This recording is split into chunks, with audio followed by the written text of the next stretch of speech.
Good morning. Good morning. Good morning to the members of the head table. Good morning to the distinguished participants in the room. Now, yesterday we were in Parliament discussing the estimates. Anybody knows what the estimates are? I don't mean the head table. We were discussing the estimates of revenue and expenditure, which is talking about how government collects money from Barbadians and others who contribute taxes, and how government then spends that money to make sure that all of us as citizens have what we need to thrive. So we've had day after day of taking questions of people like myself asking ministers questions about what they intend to do on behalf of all of you. The ministry in the well of Parliament taking questions yesterday was the Ministry of Transport Works and Water Resources. Y'all know what that ministry is responsible for?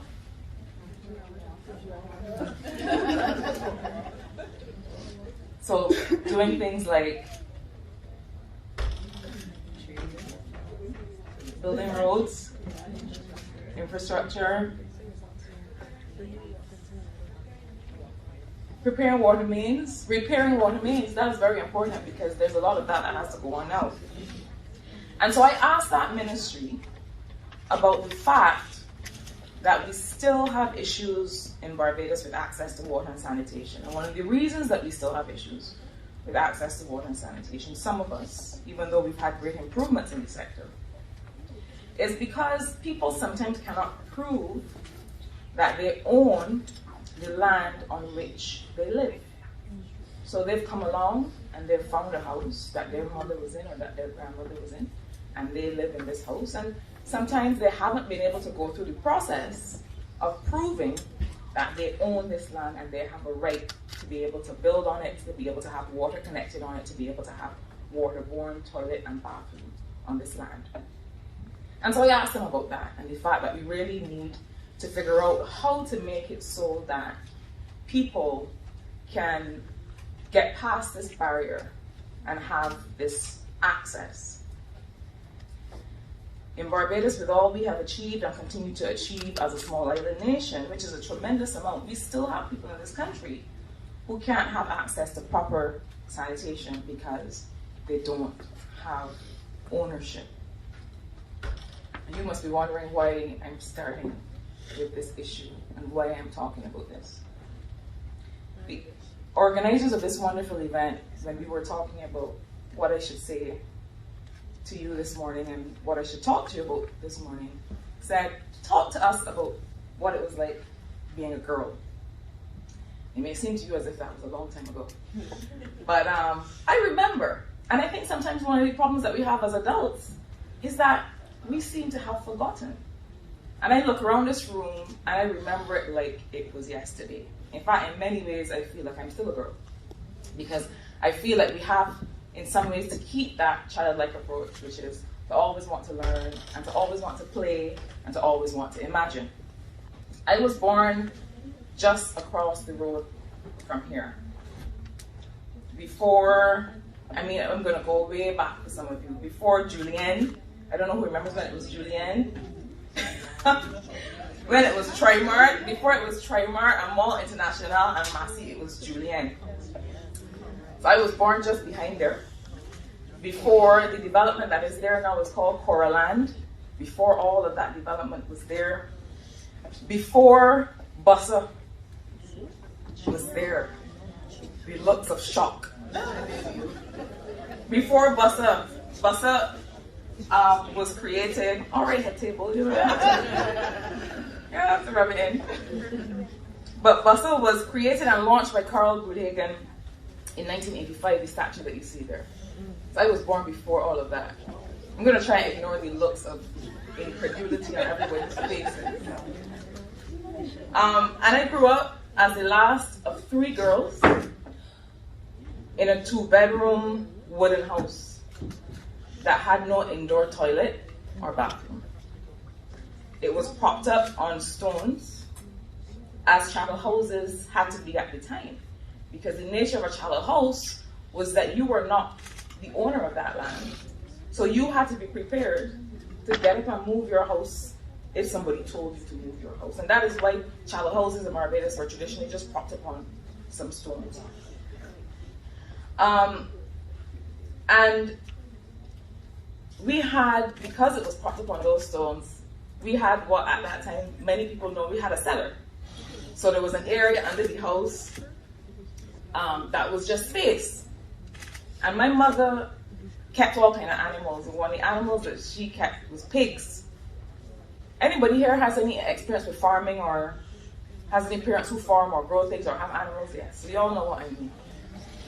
Now, I don't know if y'all had any personal experience with a pig gets away. Yes. But when a pig gets away from the pen, you cannot catch them. And when a pig gets away from the pen and runs under the cellar, well, that's your day. Your day is gone. Because there's nothing else you can do that day but try to get this very stubborn pig, this very large pig, out from under the cellar. I say that to give you a flavor of what it was like when you growing up in Haggett Hall in this little 2-bedroom wooden house a few years ago. My father was an electrician. My parents are still with us. My father was an electrician, retired now. But the person I really want to talk to you today about was my mother. My father was an electrician. My mother was everything. Women are often called on to be everything in the communities in which we exist and we serve. My mother was a seamstress. She was a small farmer. She was a baker. She was a nurse. She was a caregiver. Most of all, and I say was because it's when I was growing up, most of all, she was an advocate, and she was tireless in her advocacy. So she was an advocate first for us as young girls, who she believed had everything to say, had everything to learn, had everything to give, had everything to live. And that started with us in our home, with her fight to push through poverty and claim for us all that was in her power to earn and to do. But she was also an advocate for other young girls. And one of the wonderful things I love about your workshop theme is that it is about being leaders together. And I'm going to get to this idea of together. She was an advocate for other young girls, including a family in our community with whom we are friends to this day, whose daughter got pregnant. She became pregnant as a young girl, and she came to spend some time with us. So I came home from school one day and found most of the little things that I had leaned up against one side of the bedroom, and my bed, neatly made up in preparation for a girl who would soon, at a very young age, have to come to terms with becoming a mother. Now, we didn't in our family have much more than she had, but we had a little more. And we had enough to share, because that was the way of community. That is the way of advocacy, and that is the way of leadership.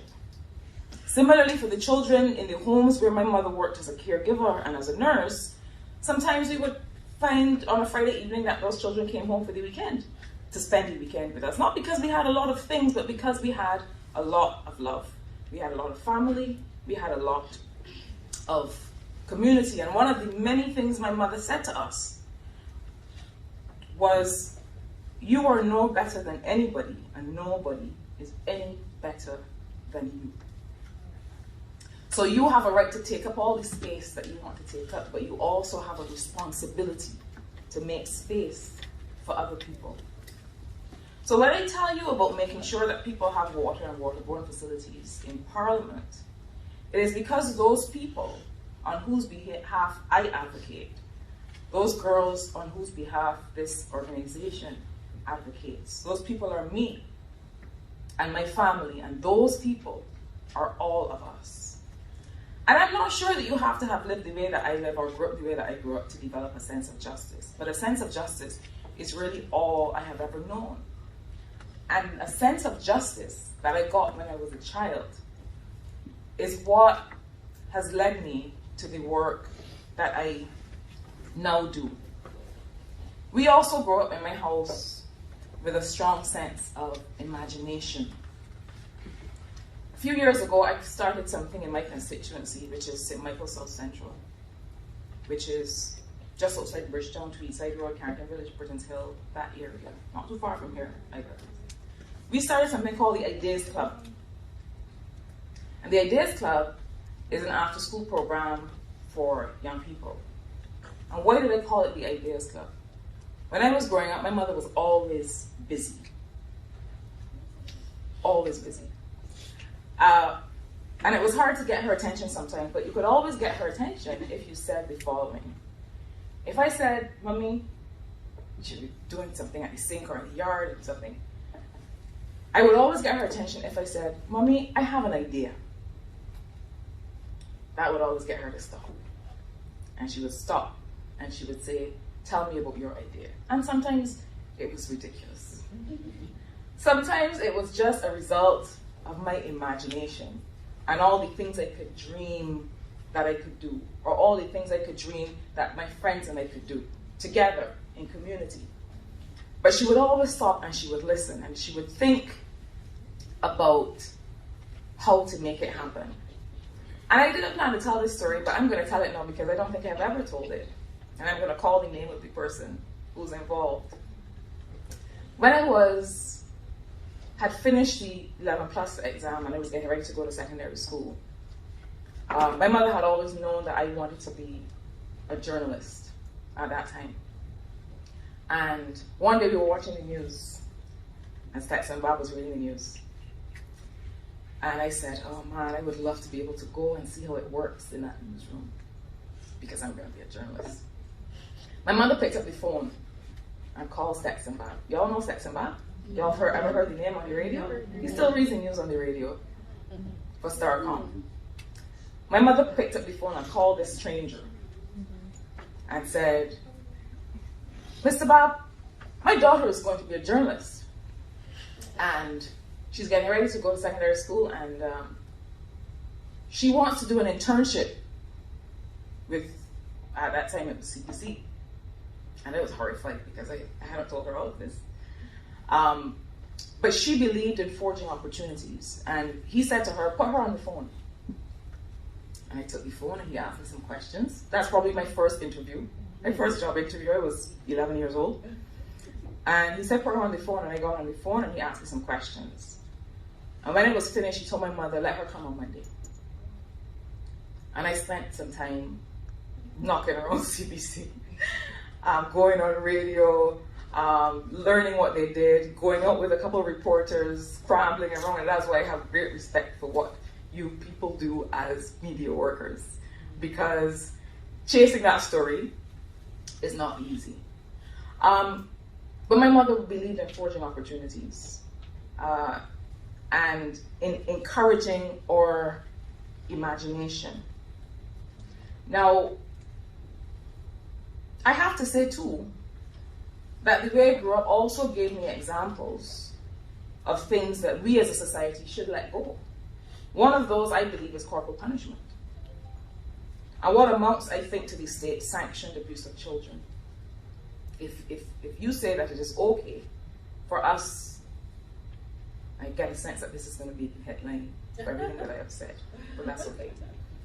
If we say that it is not okay for me as a stranger to walk up to you at a bus stop and slap you, right?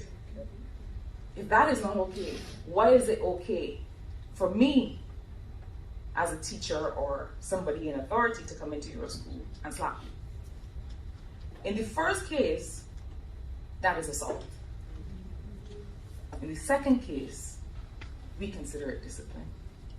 We call it discipline. And I strongly believe that in our education reform program and all the things that we do now and in the future, that teaching ourselves, not just you as students, but teaching ourselves how to deal with conflict will mean getting rid of those options as a way of resolving conflict or getting through difficulty. The UN Women representative, when she spoke to you earlier, talked about all of the issues involved in conflict resolution and the fact that we have to be able to say, listen, there are other ways. There are other ways apart from striking each other. There are other ways apart from hitting each other. How can we as adults say that, but use that as a way to try and communicate with you? I also knew that we had a lot of work to do when one of my neighbors in the gap in which I grew up was killed by her partner.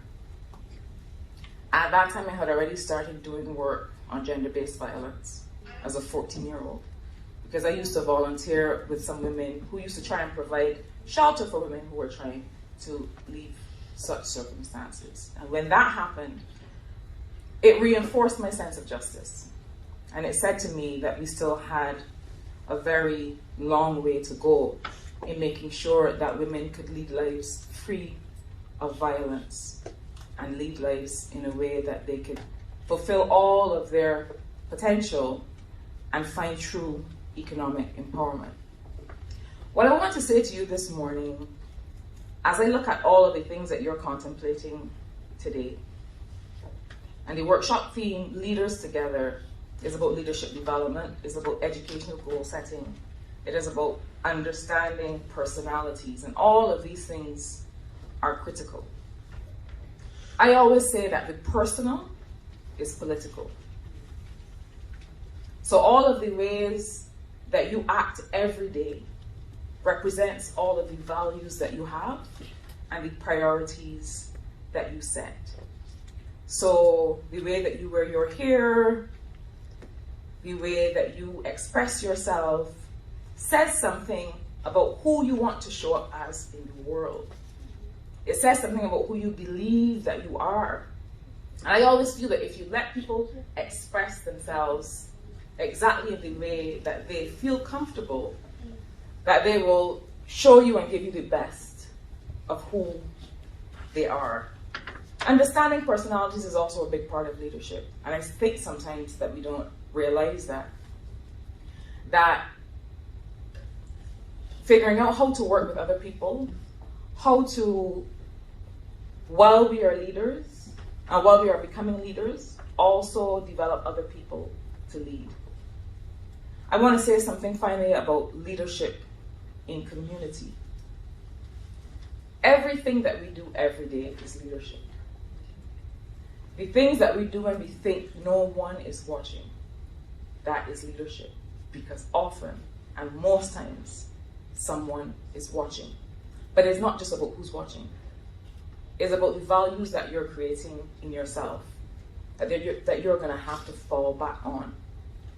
You're going to have to fall back on in those moments when you might be by yourself, in those moments when you have a tough decision to make and you have to think, what is it that I want and who is it that I want to be? One thing I learned about growing up as a girl in Hackett Hall is the importance of being able to lead with love, the importance of being able to lead with justice, and the importance of being able to lead in community. There is no hope of us improving our society if we try and forge ahead alone. If we find ourselves on a path and we do not have other people around us that we are bringing along with us, then we are not leading. And I'm not saying bringing along behind us, bringing along with us. Leadership in community. Natalie said earlier, she used very beautiful language to say something very important. And I have another way of expressing exactly what she quoted so beautifully. And they're words that I will leave with you now. Whatever you can do or believe you can do, begin it. Begin it. When I was 11 years old, and I didn't realize I was going to be thrust into spending some time at CPC with Stetson and Bob and others, I had to grasp the opportunity and just begin it. I know many young people at school just like you, and some of you probably also are, who are already entrepreneurs, who are already taking advantage of the digital economy, who are already doing amazing things and in your way are also leading us. I want you to know that you, as young people, are our leaders, are our guide, because it is for you that we are the custodians of this country and of this planet. I wish you a wonderful workshop today, and I look forward to being able to speak with all of you in the future.